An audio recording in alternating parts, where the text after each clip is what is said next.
तो वेद कहता है उपत्वाग्ने दिवे दिवे दोषा वस्त्र धिया वयम। देखो भगवान की भक्ति करो, लेकिन भक्ति करने से पहले भगवान को जान लो। धिया शब्द आया बुद्धिमत्ता पूर्वक। अगर आप भगवान को जान करके उसकी भक्ति उपासना करोगे तो क्या लाभ होगा? सबसे बड़ा लाभ यह है कि आपको भगवान बदलने नहीं पड़ेंगे। और बिना जाने भगवान की भक्ति पूजा शुरू कर दी तो भगवान फिर बदलने पड़ जाते हैं। देखो पहले ब्रह्मा जी चलते थे, है ना, मार्केट में ब्रह्मा जी की मूर्ति कैलेंडर मिला करते थे, विष्णु जी के मिला करते थे, भगवान कृष्ण के मिला करते थे, फिर भगवान राम के मिलते थे। आजकल साईं राम चल रहे हैं। ये क्यों? ये पकड़ा छोड़ी क्यों चल रही है भाई? पहले विष्णु जी को पूजते थे, आज लोगों ने विष्णु जी को पूजना क्यों बंद कर दिया? है ना, ब्रह्मा जी को पूजते थे, अब दूसरे देवता। हिंदुओं का हर 10 साल में देवता बदल जाता है। इनके भगवान एक्सपायर हो जाते हैं, हर 10 साल में नया भगवान कोई आ जाता है। आजकल खाटू श्याम आ चुके हैं, वो साईं को अच्छा टक्कर दे रहे हैं खाटू श्याम।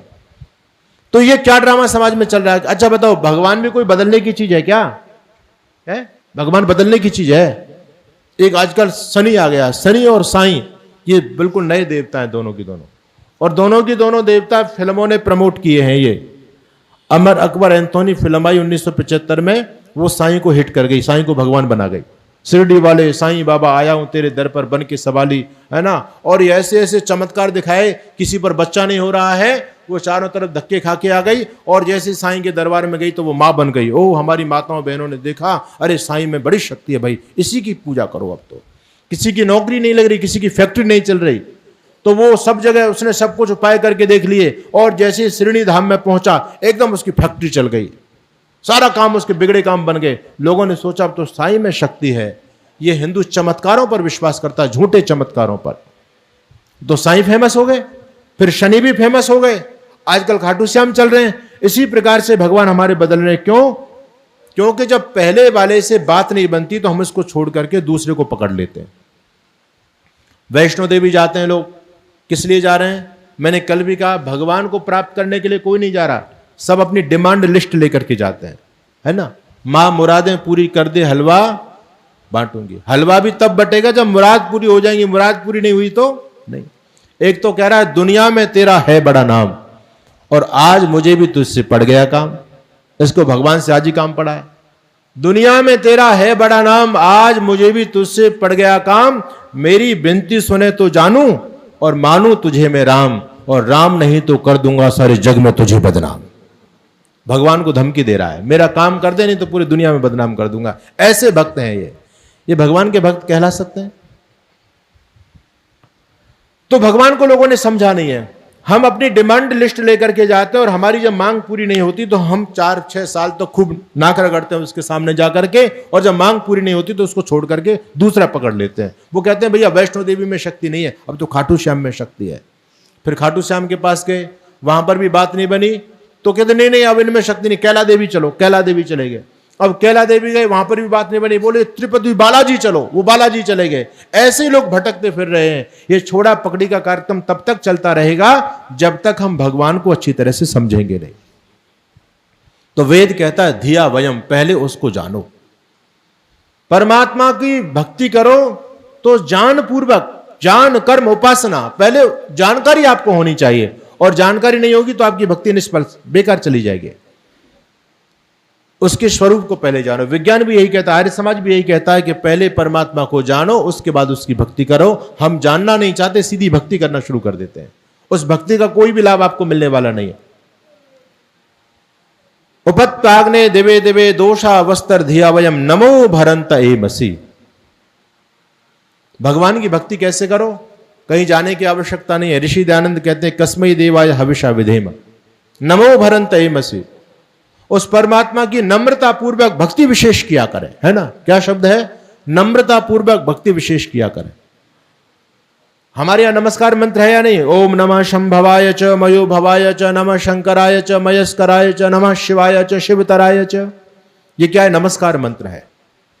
वेद भी ये कहता है नमो भरंते मसी, नम्रता से गदगद होकर के भगवान के उपकारों को अपने दिल में स्मरण करते हुए, उसके प्रति कृतज्ञ होते हुए। अब जब व्यक्ति भगवान की भक्ति में बैठता है तो उसके उपकारों को देखता है तो उसकी आंखें नम हो जाती हैं। प्रभु मेरा तो कुछ औकात नहीं है दुनिया में, जो जीवन देने वाले, इस जीवन को संचालन करने वाले आप ही हो। आपके बदौलत मेरी औकात क्या है। बहुत से लोगों की आंखों से आंसू टपकने लगते हैं, वो जब गदगद हो जाते हैं भगवान के उपकारों को स्मरण करते हुए। ऋषि दयानंद कहते हैं, नम्रता पूर्वक भक्ति विशेष किया करें, विशेष भावों के साथ में।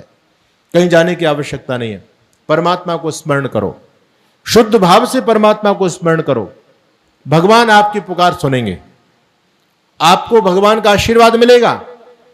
और विशेष बात मैं आपको यह कहना चाहता हूं, जितनी ज्यादा श्रद्धा आपकी ईश्वर के प्रति होगी, उतना ही जल्दी आप ईश्वर के निकट पहुंच जाओगे। लेकिन अंधश्रद्धा नहीं होनी चाहिए। अंधश्रद्धा तो पतन का कारण बनती है, लेकिन श्रद्धा सहायक बनती है मार्ग में। हमारे वेद में श्रद्धा सूक्तम है ना, श्रद्धया अग्नि समिद्यते श्रद्धया हूयते हवि।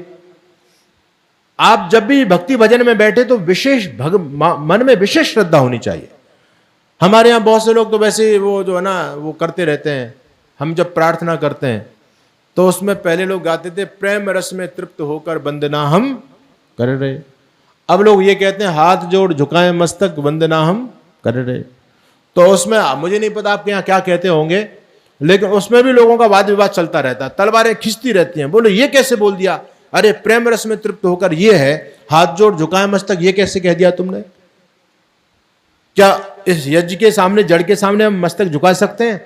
अरे भले लोगों, आप प्रार्थना इस यज्ञ की कर रहे हो या यज्ञ रूप प्रभु की कर रहे हो? क्या परमात्मा के सामने मस्तक नहीं झुका सकते? परमात्मा के सामने हाथ नहीं जोड़ सकते हम? वेद तो कहता है नमस्कार करो उसको, श्रद्धापूर्वक उसको स्मरण करो। तो ये सारी की सारी बेकार की बातें चलती हैं। आपके मन में जितनी श्रद्धा, जितना प्रेम, जितना उत्साह, जितनी उमंग होगी, उतना ही जल्दी अध्यात्म में आपकी गति हो जाएगी। आहुति दो तो श्रद्धा से दो। वेद कहता है श्रद्धा या अग्नि समिध्यते। अच्छा, आप अग्नि जब जलाते हो यज्ञ के अंदर, तो भैया सीधी माचिस डालो, कपूर जलाओ और ऐसे फेंक दो, अग्नि तो फिर भी जल जाएगी। लेकिन वेद कहता है नहीं नहीं नहीं, ये तरीका गलत है, श्रद्धा से करो। आप आहुति दे तो वैसे मुट्ठी भर के फेंक दोगे तब भी आपकी आहुति जलेगी। लेकिन वेद कहता नहीं, श्रद्धा या अग्नि समिध्यते श्रद्धया हूयते अभी। विशेष श्रद्धा होनी चाहिए आपके जीवन में। तो परमात्मा के प्रति विशेष श्रद्धा, अंधश्रद्धा नहीं, श्रद्धा ज्ञानपूर्वक होनी चाहिए। तो भगवान को ढूंढने के लिए कहीं जाने की आवश्यकता नहीं है। परमात्मा कण कण के अंदर विद्यमान है, जर्रे जर्रे में समाया हुआ है। बस वो आपके हृदय को पढ़ता है। आपका अंतःकरण यदि पवित्र होगा तो भगवान जी के दर्शन आपको मिलेंगे। इसलिए मन की शुद्धि पहली शुद्धि होती है। झूठ बोलना बंद करो, छल कपट प्रपंच ये सब रचना बंद करो, धोखा देना समाज को बंद करो, तो भगवान आपको मिलेंगे। और आप ये सारे के सारे ये कॉन्स्पिरेसी रच रहे हो, षड्यंत्र रच रहे हो, एक दूसरे को नीचा दिखाने में लगे हो, एक दूसरे की टांग खींचने में लगे हो, और फिर भगवान का भक्त भी बनना चाहते हो, ये संभव नहीं। तो वेद ने कहा, ना तो भगवान की उपासना खड़े खड़े होती है, ना भगवान की उपासना दंड बैठक कसरत करके होती है, मुल्लाओं की तरह जो 5 बार करते हैं उनकी तरह भी नहीं होती। भगवान की उपासना आपको करनी है तो अपना स्थान बनाओ स्थिर सुखम आसनम। कहीं बाहर जाने की आवश्यकता नहीं है। अपना स्थान बनाओ और समय निर्धारित करो, आसन सिद्ध करो अपना। यह बहुत बड़ी बात है, योग शास्त्र इस बात को समझाता है। आसन सिद्ध करना बहुत जरूरी है। घंटे भर एक आसन में बैठने का अभ्यास आपका होना चाहिए। आसन सिद्ध होने से मन की वृत्तियों पर लगाम लगती है। स्थान आपका निर्धारित है, समय निर्धारित है, तो जैसे वो समय आएगा तो धीरे धीरे आपके अंदर वो भूख पैदा हो जाएगी।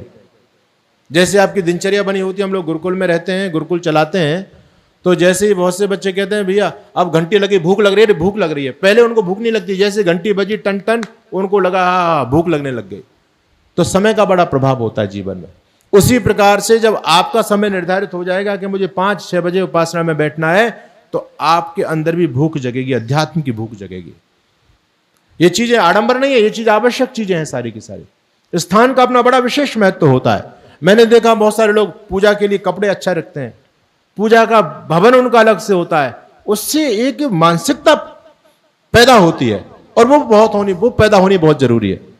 उससे पहले जो भी आप काम करते हैं तो पहले मन के अंदर भाव पैदा होना चाहिए, तो आपका वहां मन लगता है। जो पूजा घर है उस व्यक्ति उसमें शुद्धता पवित्रता का ध्यान रखता है, और फिर वहां जाकर के वो बाह्य विषयों को छोड़ता, बोले नहीं मैं पूजा घर के अंदर प्रवेश कर चुका हूं, अब ये गंदी संदी बातें नहीं। अरे पहले लोग जब मंदिर में जाया करते थे तो हमने देखा है वस्तुतः जो भगवान को मंदिर में मानते थे, आजकल तो पाखंडी हैं, भगवान को मंदिर में भी नहीं मानते। मैं कहता हूं भैया, जो भगवान को नहीं मानते हैं उनसे अच्छे तो वो लोग हैं जो भगवान को कम से कम मंदिर में मानते हैं। लेकिन आज का इंसान भगवान को मंदिर में भी नहीं मानता, ड्रामा करता है। हमने देखा मंदिरों में चोरी हो रही है खूब। अरे जब तुम भगवान को मंदिर में मान रहे हो तो फिर चोरी किस बात की भाई? हमने पहले लोग देखे थे जब मंदिर में जाते थे तो उनकी जेब में तंबाकू, बीड़ी, जो भी कुछ ऐसे गंदी चीजें होती थी तो बाहर रख करके कुल्ला करके हाथ मुंह धो करके जाया करते थे।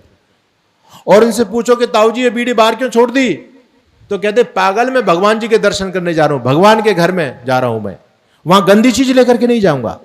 पहले लोग मंदिर में गुटखा नहीं खाते थे, तंबाकू नहीं खाते थे, बीड़ी नहीं पीते थे, शराब मांस नहीं प्रयोग किया करते थे, गाली नहीं दिया करते थे, क्योंकि वो समझते थे इस मंदिर के अंदर भगवान जी बैठे हैं, भगवान जी का घर है, मैं भगवान के सामने कभी गंदी हरकत नहीं कर सकता। और जैसे ही व्यक्ति मंदिर से बाहर निकलता था तो फिर वो बीड़ी जेब में आ जाती थी, तंबाकू की पुड़िया जेब में आ जाती थी, फिर वो गाली गलौज शुरू हो जाया करती थी। तो ये भगवान को उन्होंने मंदिर में भी नहीं माना। कम से कम व्यक्ति मंदिर में मानता है तो पाप कर्म से बच सकता है। इसी प्रकार से जब हम भगवान को अपने अंतःकरण मन मंदिर में मानेंगे तो भगवान को मन मंदिर में मानने वाला व्यक्ति कभी भी पाप कर्म नहीं कर सकता। इसलिए वेद ने कहा ईश्वर सर्वज्ञ है ना, सर्वत्र है, कण कण में विद्यमान है, उसको ढूंढने के लिए कहीं जाने की आवश्यकता नहीं है। बस प्रयास ये करना है, अपने मन की पवित्रता का ध्यान देना है, मन के अंदर गंदगी नहीं आ जाए, है ना। निर्मल जन मन सोही मोहि पावा, मोहि छल छिद्र कपट नहीं भावा। ये जीवन के जितने छिद्र हैं, जो न्यूनता है, इनको दूर करो, भगवान आपके बहुत नजदीक होंगे। और जब तक न्यूनताएं, छिद्र जीवन में दूर नहीं होंगे तब तक भगवान आपको प्राप्त होने वाले नहीं है। तो बच्चों, ये मैंने कुछ बात बताई है आपको। परमात्मा निराकार है। परमात्मा के बारे में जानना चाहते हो तो जीवन में सत्यार्थ प्रकाश एक बार जरूर पढ़ना, है ना। धर्म के बारे में, अध्यात्म के बारे में, मोक्ष के बारे में, और हमारे जो दुनिया भर के मतमतांतर चल रहे हैं इनकी सच्चाई को समझना चाहते हो तो सत्यार्थ प्रकाश जरूर पढ़ना। परमात्मा का मुख्य नाम ओम है ना। एक ओंकार सतनाम, गुरु नानक देव जी कहते थे एक ओंकार सतनाम, ओंकार ही सच्चा नाम है। बाकी तो लोगों ने अपने अपने नाम बना दिए, उनको लेकर के लोग मालाएं कंठी समाज को बांट रहे हैं। एक ओंकार सतनाम, सर्वे वेदा यत् पद्मा मनन्ति, तपांसि सर्वाणि च यद् वदन्ति, यदि छन्तो ब्रह्मचर्यं चरन्ति, तत्ते पदम संग्रहण प्रब्रवीमि ओम इत्येतत्। उस परमपिता परमात्मा का मुख्य नाम ओम है। उसका जाप किया करो, गायत्री का पाठ किया करो, सुबह शाम कम से कम 11-21 बार गायत्री का जाप करो, देखो अद्भुत रिजल्ट आपके जीवन में आएगा। अरे भाई, करने से होगा, केवल सुनने से बात नहीं बनेगी। आप भगवान की पूजा करने बैठो, हाथ मुंह धो करके, अरे संध्या के मंत्र आपको याद नहीं है, गायत्री मंत्र तो याद है, हाथ जोड़ करके गायत्री मंत्र का 21 बार पाठ करो, 51 बार पाठ करो, भगवान को अर्पित हो जाओ। ये भगवान की उपासना है। कहीं बाहर जाने की आवश्यकता नहीं, धूप दीप नैवेद्य चढ़ाने की आवश्यकता नहीं है।